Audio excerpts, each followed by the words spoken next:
An amendment on the floor. The clerk will designate the amendment. Amendment number 1, printed in House Report number 118-12, offered by Mr. Bacon of Nebraska. Pursuant to House Resolution 241, the gentleman from Nebraska, Mr. Bacon, and a member opposed each will control 5 minutes. The chair recognizes the gentleman from Nebraska.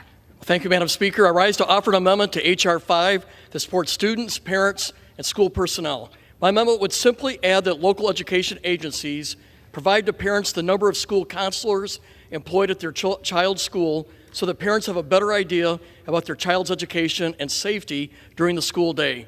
As we all know, school counselors play an important role not only in the academic and career development of our students, but they address emotional challenges that are a critical component of safety in our schools.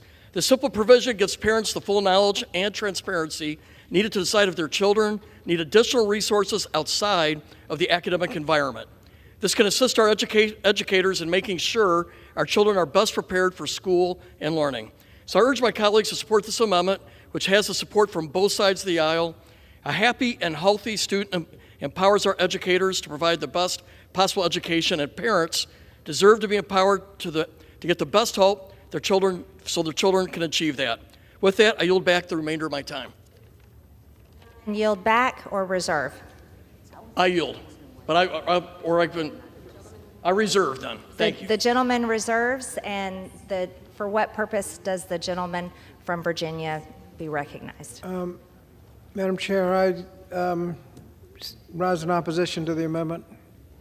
The gentleman is recognized for 5 minutes. Thank you. Madam Chair, as with most of the underlying bill, this is another unfunded mandate placed on our schools, requiring them to issue yet another report as a condition of receiving much-needed Title I funds. The majority would prefer to impose additional burdens on already understaffed schools rather than do what they were trained to do, and that is teach and work with parents. I would agree with the gentleman's comments about the need for counselors. He's absolutely right. We need more counselors. However, this amendment does not increase the number of counselors, just reports the number you got. Doesn't improve student mental health.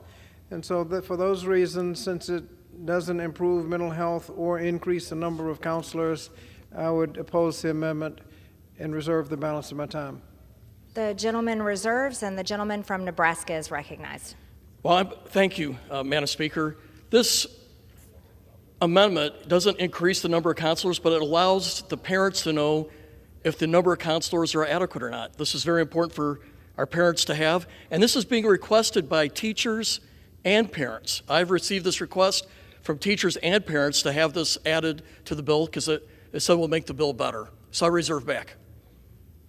Reserves, and the gentleman from Virginia is recognized. I yield back.